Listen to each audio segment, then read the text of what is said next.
반갑습니다. 팁스틱입니다. 오늘은 저의 정들었던 SG2 니로의 굿바이 시승기입니다.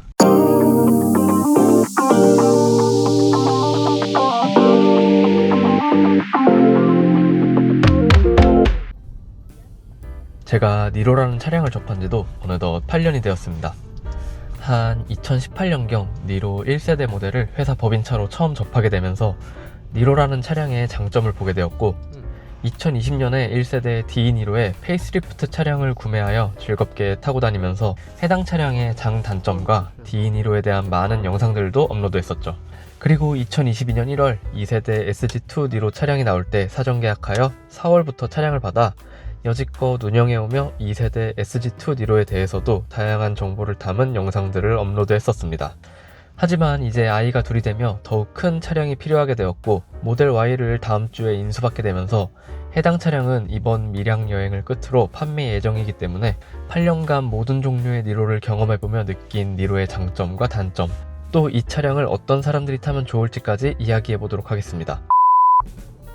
우선 디자인부터 보시면 1세대 니로의 디자인이 이렇고 2세대 니로의 디자인이 이렇습니다. 아직 2세대 니로가 나오지 않았을 시절에 니로는 다 좋은데 디자인이 너무 안 좋아 라는 의견이 매우 많았었죠. 물론 저는 1세대 니로의 디자인이 그렇게 나쁘다고만은 생각하지 않았지만 1세대 니로는 디자인이 별로라는 의견이 대다수였습니다. 그리고 나서 2세대 니로가 나올 때 디자인을 대폭 개선하여 출시하게 되었는데 지금 최신 차량들의 디자인 언어인 로우 앤 와이드 디자인과는 차이가 조금 있지만 그래도 출시 당시에는 굉장히 멋진 디자인을 가지고 있는 것만은 확실했던 것 같습니다. 하지만 이때 또 대중들에게 흘러나온 말이 있죠. 1세대에서 디자인 빼고는 완벽하다 그랬더니 2세대에서는 정말로 디자인만 바꾸고 가격을 엄청 올렸다. 하지만 니로도 2세대로 넘어오면서 많은 개선이 있었습니다. 엔진과 모터 출력이 전세대와 같긴 하지만 모터와 배터리가 개선된 모델로 변경되었고 차량을 몰아보면 엔진과 모터를 최적화해서 운행할 수 있도록 이에 대한 프로그램 로직이 바뀌었다는 것도 느껴지는 부분입니다. 그리고 앞좌석 이중 접합유리, HUD, 전동 트렁크, 원격 스마트 주차 보조, 빌트인 캠, 디지털 키, 전자석 원터치 파워 윈도우 등의 1세대 니로에서는 볼 수 없었던 다양한 옵션들이 추가되었고 돈을 내고 구매하는 옵션 오디오가 돈 쓴 게 아까울 정도로 음질이 별로였던 크렐 오디오에서 하만카돈 오디오로 변경되며 이제는 들어줄 만한 사운드 시스템이 된 것도 매우 좋았습니다. 실내 디자인은 어떠신가요? 1세대 니로는 이렇고 2세대 니로는 이렇죠.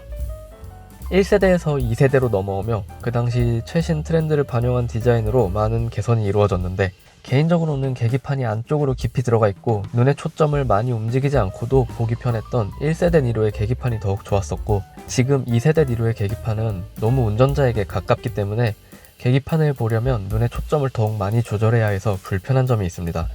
물론 HUD가 있기 때문에 속도나 과속 단속 카메라 같은 간단한 정보는 HUD로 확인을 할 수 있어서 괜찮긴 하지만 계기판 쪽에서는 1세대 니로가 더욱 보기 편했다라는 생각이 들고 2세대로 넘어오며 기아의 실내 디자인 트렌드를 반영한 공조기로 변경되면서 1세대에 사용하기 편했던 공조기의 물리 버튼이 없어진 것도 아쉽게 느껴집니다. 하지만 이것도 오토로 맞추고 다니면서 온도 조절만 하면 되기 때문에 괜찮습니다. 이렇듯 눈에 보이는 디자인 자체는 2세대 니로가 더 좋아졌지만 사용성 자체는 1세대 니로가 조금 더 편했던 것 같습니다. 다음으로 주행에 관한 이야기를 해보려고 하는데 1세대 니로와 2세대 니로의 승차감 차이는 딱히 없는 것 같습니다.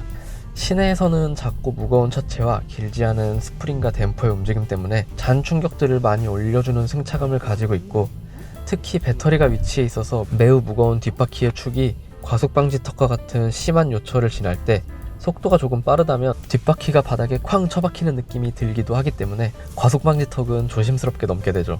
하지만 고속도로 승차감은 나쁘지 않습니다. 시내에서 조금 단단했던 승차감은 고속도로에서 고속주행을 하면 상대적으로 부드러운 느낌을 받게 되고 1세대 페이스리프트 버전부터는 HDA1이긴 하지만 주행 보조장치도 제공되고 있기 때문에 지금같이 여행길에 장거리를 이용할 때도 많은 도움이 됩니다.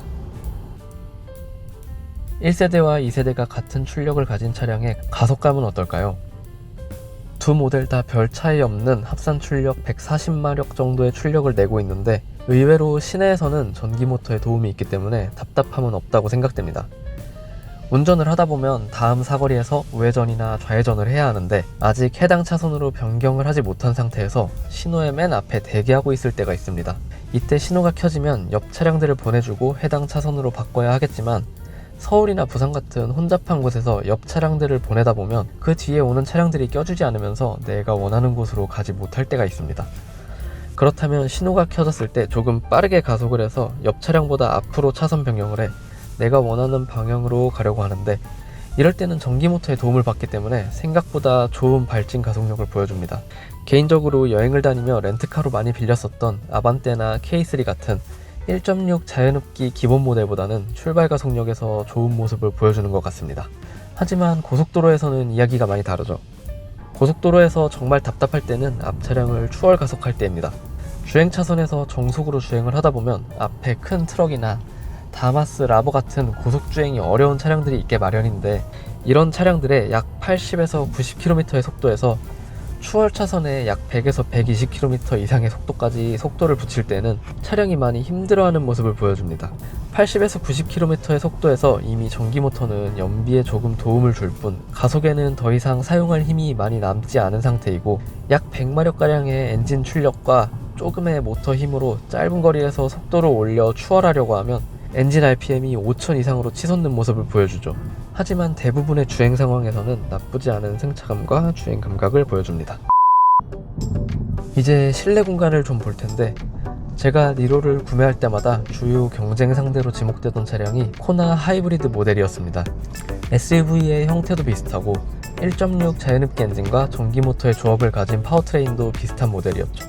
그중 처음 니로를 선택한 이유는 코나보다 조금 더 긴 휠베이스에서 나오는 뒷자리의 무릎 공간 때문이었는데 1세대 니로를 처음 구매할 당시에는 아이들이 없었을 때라 와이프와 둘만 차량을 타고 다녔고 종종 뒷자리에 부모님을 모시고 다녔기에 코나보다는 뒷자리가 더 넓었던 니로를 선택했었습니다.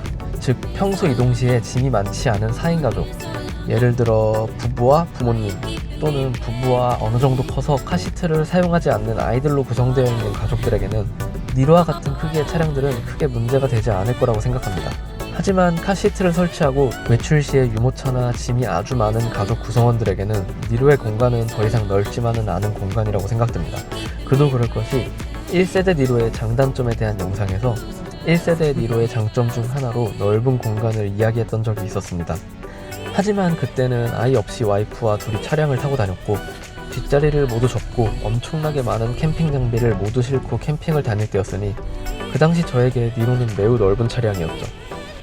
하지만 2세대 니로를 운영하고 있는 현재에 뒷자리는 아이 둘의 카시트가 설치되어 있어서 접을 수 없는 공간이 되었고 트렁크는 아이 둘의 디럭스와 휴대용 유모차만 실어도 꽉 차는 공간이 되어버렸기에 지금의 저에게 니로는 매우 좁은 차량이 되어버렸습니다.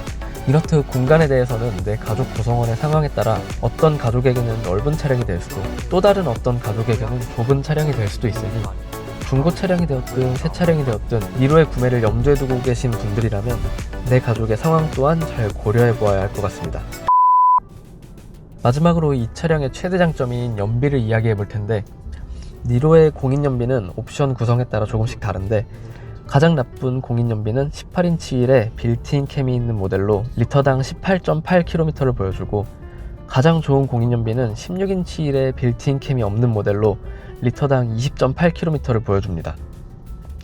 제 차량의 경우 18인치 타이어에 빌트인 캠이 빠진 모델로 리터당 19.1km의 공인연비를 보여주는데 지금까지 주유를 하며 계기판을 찍어놓은 사진들을 보면 연비가 항상 어마어마하게 좋게 나오는 모습을 보여줍니다. 이렇듯 겨울철이 되면 공인연비 수준의 연비를 보여주고 겨울을 제외한 3계절에는 공인연비쯤은 가볍게 뛰어넘는 연비를 보여주는 차량인 만큼 경제적이기도 한 차량이지만 이런 이야기를 하면 꼭 나오는 이야기가 있죠. 하이브리드 산 돈 기름값으로 뽑으려면 몇 년 걸린다. 하이브리드 살 돈으로 가솔린 차 사고 남은 돈으로 기름값 내고 만다. 등등의 이야기들이죠. 하지만 저처럼 차량을 판매할 때는 어떤가요?